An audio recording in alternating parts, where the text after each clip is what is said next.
Hello guys, so today we are going to talk about the next topic of respiratory volumes and capacities.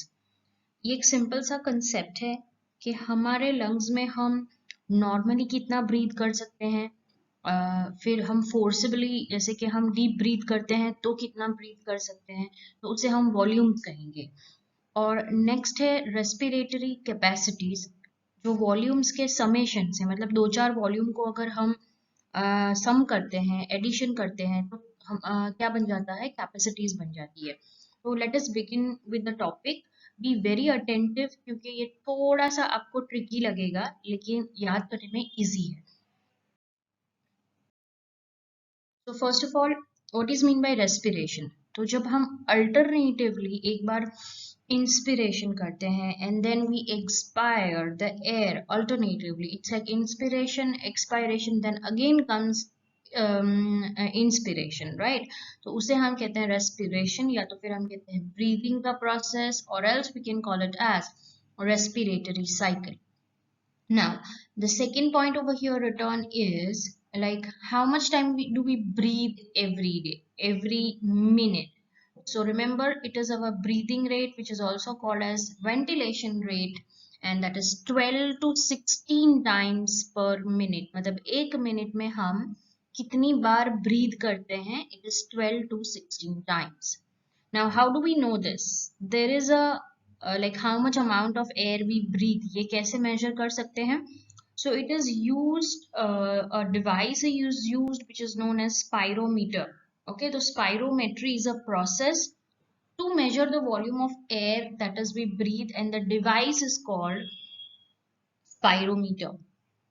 अब जैसे ही हम inspiration करते हैं, मतलब inhale करते हैं एयर को, तो हमारी हार्ट रेट इंक्रीज होती है, and when we expire the air the heart rate decreases. This is a normal thing कि जब हम एयर को अंदर लेंगे तो हार्ट का रेट इंक्रीज हो जाएगा, जब एयर को कार्बन डाइऑक्साइड को बाहर निकालेंगे at that time the heart rate decreases. अब कभी कभी हम, let's say we are doing yoga. Okay, in योग we know that we take either एक deep inhalation करते हैं या तो फिर हम deep exhalation करते हैं. तो normal breathing में intercostal muscles involved है, external intercostal muscles. लेकिन जब हम forcible breathing करते हैं, forcible मतलब intentional deep breathing करते हैं, at that time abdominal muscles are, मतलब जो हमारे पेट के ऊपर, बेली के ऊपर के जो मसल्स है वो भी इन्वॉल्व होते हैं. ओके, और हमारा रेस्पिरेटरी रेट किस पे डिपेंड करता है? It depends upon our age. मतलब लाइक हम if we are a teenager it will be something different, if we are an adult it will be something different, if we are aged it would be something different. So respiratory rate depends upon the age. Secondly, it depends upon the sex, that is male or female, and physical condition. Let's say किसी को fever है तो उसका हो सकता है कि respiratory rate बढ़ गया हो. Okay, so this is a basic idea of about what is mean by respiratory cycle and something which is related to respiration. Now let's talk about the main topic of today, that is respiratory volumes. बहुत ही easy है, ध्यान से देखो समझोगे तो आ जाएगा. Respiratory volumes, तो it is the amount of air जो हम inhale कर सकते हैं. Let's say inhale किया, फिर हम lungs में hold कर सकते हैं, मतलब हम breath को hold कर सकते हैं and then उसको exhale कर सकते हैं. तो वो जो volume of air होता है, that is what you call it as respiratory volumes. It is something very easy. I tell you once again. So it is the amount of air that can be inhaled, that can be holded, and that can be exhaled. Ab, the first volume is a tidal volume. Now what do you mean by tidal? Tidal का मतलब होता है normal breathing process. जैसे कि कोई rest पे है और ब्रीथ कर रहा है. Okay, so it is a normal quite breathing और रेस्पिरेशन. जैसे कि हम नॉर्मल कंडीशन में इंटेंशनली नहीं, नॉर्मल जो ब्रीदिंग करते हैं, that is the volume of air inspired or expired during normal respiration. So here comes the word normal, ठीक है, तो हम नॉर्मली रेस्ट पोजीशन पे जितना ब्रीथ करते हैं, that is the amount is something around 500 ml, and that's what you call it as tidal volume, TV. Now next is inspiratory reserved volume.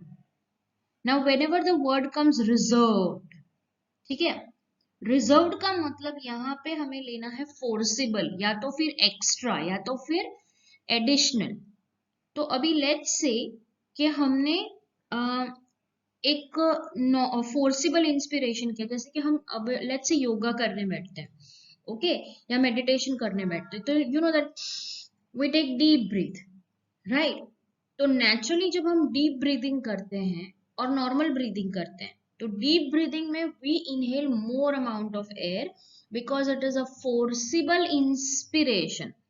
तो जब भी हम फोर्सिबल इंस्पिरेशन करें, that means it is IRV, inspiratory reserve volume, और naturally वो 500 से तो ज्यादा ही होगा, क्योंकि 500 तो नॉर्मल ही है। So that would go around 2500 ml to 3000 ml of air. तो अगर नॉर्मल ब्रीदिंग है तो टाइडल वॉल्यूम, अगर फोर्सिबल है तो IRV।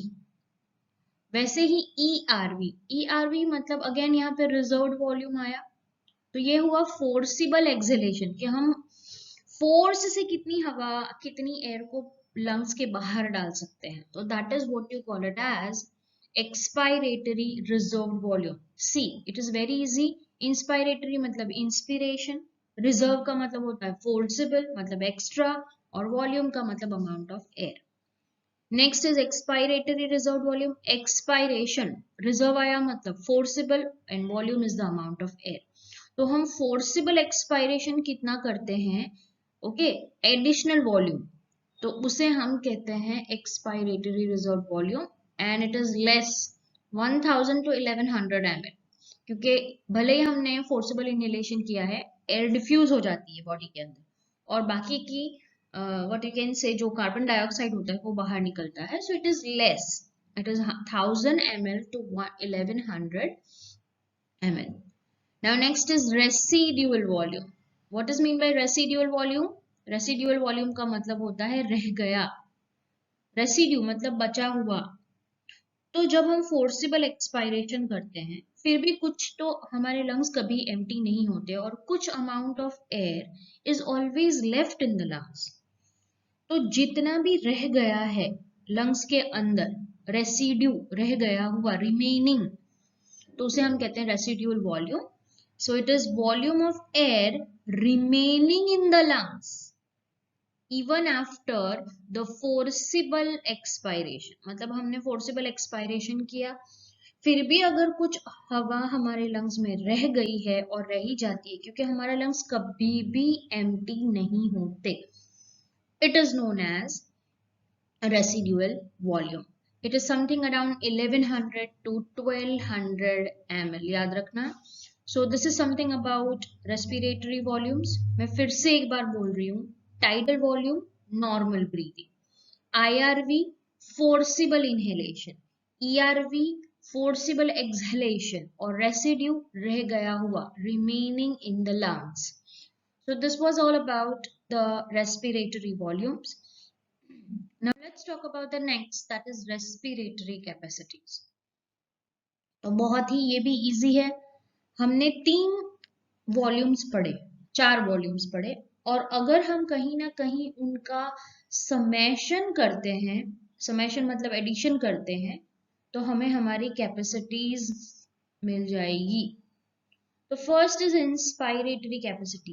कैपेसिटी मतलब मैक्सिमम, कि हम क्या कितना इनहेल कर सकते हैं। तो हम कितना इनहेल कर सकते हैं कि एक नॉर्मल ब्रीदिंग 500 ml, और बाकी का जो फोर्सिबल, सो हम नॉर्मल ब्रीदिंग और फोर्सिबल ब्रीदिंग को या इंस्पायरेटरी रिजर्व वॉल्यूम को हम ब्रीथ कर सकते हैं। तो हमारी मैक्सिमम कैपेसिटी, इनहेलेशन कैपेसिटी या इंस्पायरेटरी कैपेसिटी कितनी हुई, TV that is normal breathing plus IRV that is forcible inhalation.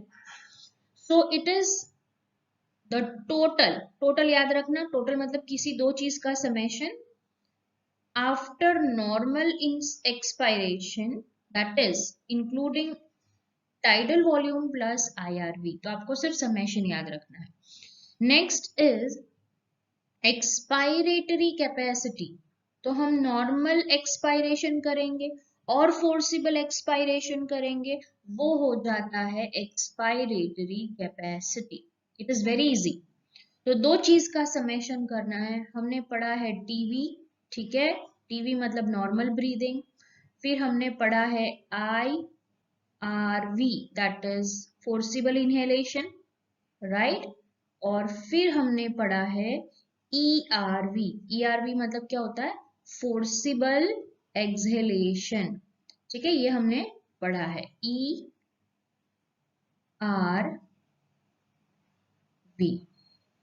और लास्ट में हमने क्या पढ़ा? RV। RV होता है रेसिड्यूल वॉल्यूम, रह गया हुआ। ये हमने किस में पढ़ा? पल्मोनरी वॉल्यूम्स या रेस्पिरेटरी वॉल्यूम्स में पढ़ा। अब इंस्पिरेटरी कैपेसिटी क्या है? इसका और इसका समेशन, ठीक है। एक्सपायरेटरी कैपेसिटी किसका है समेशन? इसका, that is TV plus ERV, ठीक है। तो इट इज, अगर एक्सपायरेटरी कैपेसिटी है तो आपको एक्सपायरेटरी रिजर्व वॉल्यूम याद रखना है। So it includes TV plus ERV। Next is functional residual capacity. तो रेसिड्यूअल कैपेसिटी मतलब रह गया हुआ आपको लेना है। तो कब रह जाता है? जब हम फोर्सिबल एक्सेलेशन करते हैं तब। तो इसका जो फुल है वो है FRC is equal to ERV plus RV, ठीक है। तो that includes residual volume and expiratory reserve volume. तो यहाँ पे हम किन दो चीजों का समेशन लेने वाले हैं? We are going to take the summation of this two. Okay, now next comes the vital capacity. Vital capacity का मतलब क्या है? कि total maximum volume of air that a person can breathe.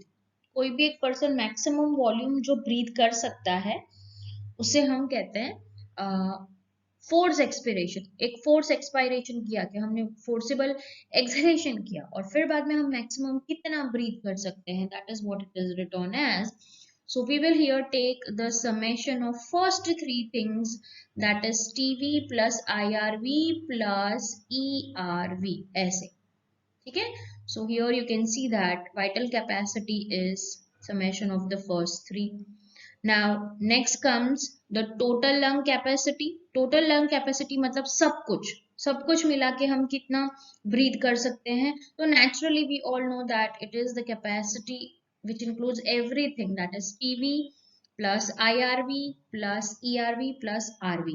तो ये जो है इतना, we know that it is this, that is VC। okay, so we can also write this as VC।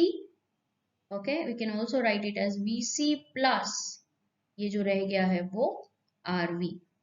so basically ये summation होता है volumes का। it is very easy to understand।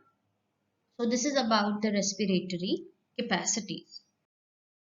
Now let us understand this through the chart. Now you can see that here they have written is a tidal volume. This is particularly for NEET students.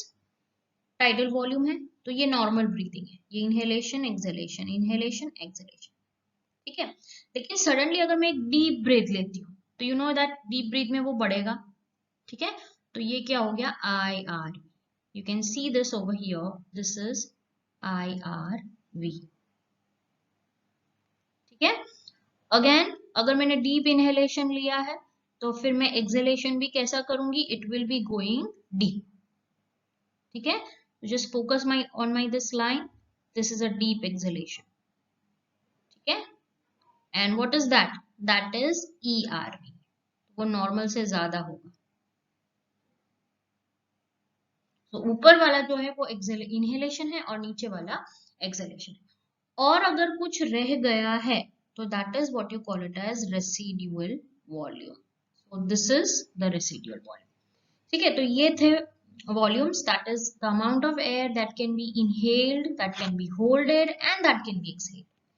Now let's talk about The another point, and that is capacity. अब हम कितना maximum inspiration कर सकते हैं? तो inspiratory capacity क्या हुई हमारी? तो इंस्पायरेटरी कैपेसिटी हुई इतनी, that is this much to this much. What is that? That is TV. You can see over here that is TV plus IRV. Similarly, अगर हम बात करें कि what is mean by expiratory capacity, ठीक है, that is ERV. तो EC हम कहेंगे, सॉरी, EC क्या होता है? EC is again TV. तो हम यहाँ पे ले सकते हैं कि EC क्या है. तो EC can be taken as, it's not given over here, तो मैं आपको बता देती हूँ. EC is this much. ठीक है, यहाँ पे मैं लिख देती हूँ EC. EC is expiratory capacity. और वो किस दो चीज का समेशन है? It is the summation of this TV plus ERV. So we will put it over here, TV plus ERV. Is that clear? So that is EC. Now next is functional residual capacity. Okay, तो functional residual capacity क्या है? It is the summation of this ERV and RV. So you can see this arrow. I'll just put it with a different color so that you can understand in a better. So this is your FRC. So FRC में आप क्या क्या चीजें include करने वाले हो? You will be including this ERV plus R. ठीक है? So this is functional residual volume. Further, if we talk about what is vital capacity, तो vital capacity तीन चीज का summation है, that is this tidal volume, okay, then we'll call it as inspiratory reserved volume. You can see this arrow where it is here, right? And then you can say it is ERV, so that is vital capacity. Then we go with the total lung capacity, that is maximum. So you can see this. It is the summation of all the four things, that is TV plus IRV plus ERV and RV. So you can see this. This chart is something very much useful and easy to understand, the respiratory volumes and the capacities. So this was all about today's lecture, and in the next lecture we will be talking about exchange of gases.